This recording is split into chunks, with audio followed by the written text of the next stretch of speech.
In Mario Kart, do you ever accidentally miss the last item set and lose the entire race because of it? There's no way that's just me, right? Well, what if you were an idiot and you tried to skip every single item set in Mario Kart World? Well, that idiot is me. Because in this video, I'm going to be trying to beat every track in Mario Kart World without ever touching an item box. Is this even possible? Let's find out.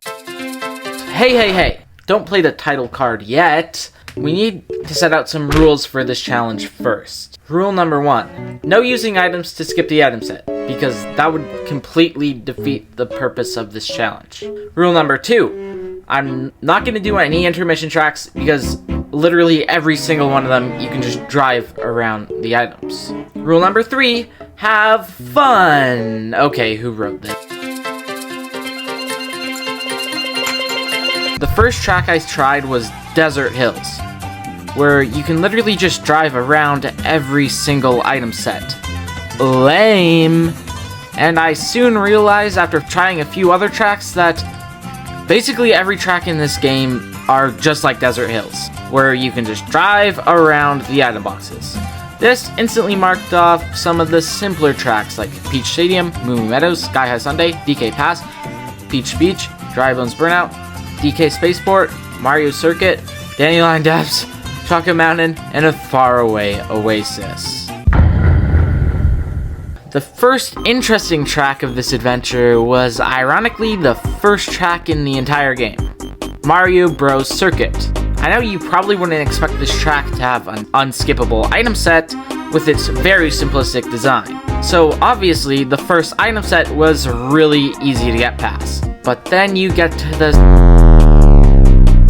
which looks easy at first, but turns out you can't jump off either side to skip it and get picked up by Lakitu. It just decides not to work and it brings you back behind the item set. It already looked like I found an impossible track, but then I decided jumping off both sides as late as possible.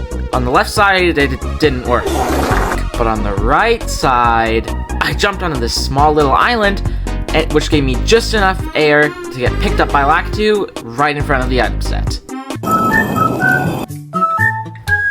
Next was Bowser's Castle, which already looked hard from the first item set, but there's actually a rail on the right side of the track which you can use to jump off of and skip the item set. Easy flickin' peasy. Then the second item set I thought was actually going to be impossible, but it turns out you can just go around it. Nintendo, why? I'm trying to make an interesting video here, okay? Next track I attempted was Pure Evil, and we'll come back to it at the end of the video. But it turns out, other than this evil mystery track, tracks like Shy Guy Bazaar with massive shortcuts actually use the shortcuts to skip item sets as a way to balance the shortcuts. Good track design, Nintendo. I'm proud of you. But that also makes a bunch of the tracks really easy to skip the item sets on.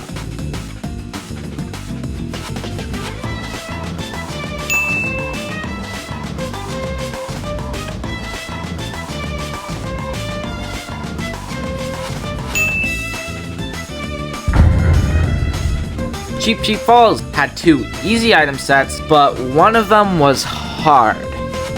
But it actually turns out you can skip this item set by just going on this rail that nobody knows about. Koopa Troopa Beach is so interesting, yep.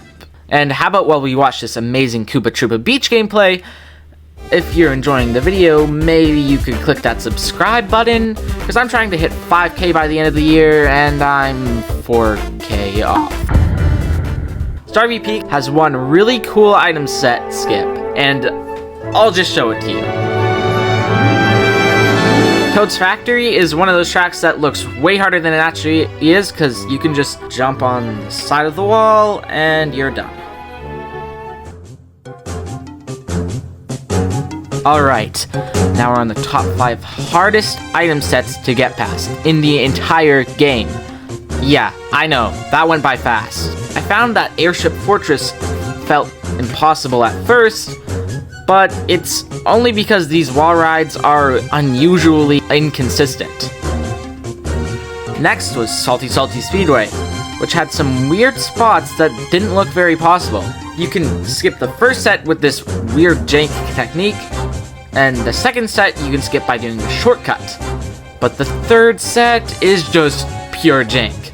At first it looks completely impossible.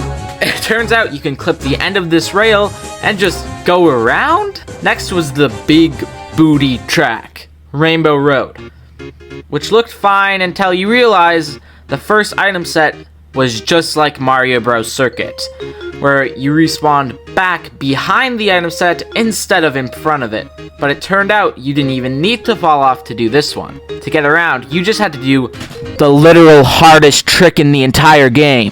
Turns out you can do this insane trick called an edge trick to skip this item set. Don't ask how long this clip took to get. Oh yeah, the rest of the track is really easy though. You can just kind of drive around the item sets. Wario Shipyard. The first set is easy. You can just go on the rail and skip it.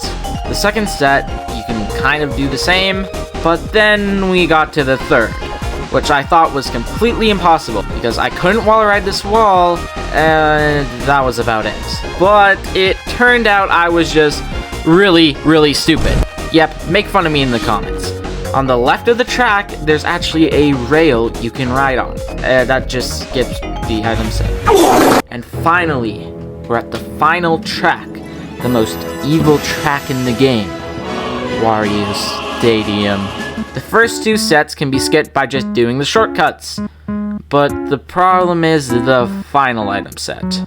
That's on this massive ramp. The first thing I tried was jumping over the item boxes with just a charge jump. Next thing I tried to do was ride the side of the wall, but it just didn't seem to let me onto it. But then I got an idea. I could do this insane shortcut that brings me really high up, and then jump right onto the wall that I was trying to get on earlier. And it just kicked me off. Wow. Thanks, Nintendo. So, yeah, I'm sorry to say, but we were so close, but Wario Stadium is not possible. So, turns out you can skip every single item box in Mario Kart World, except for the one on Wario Stadium.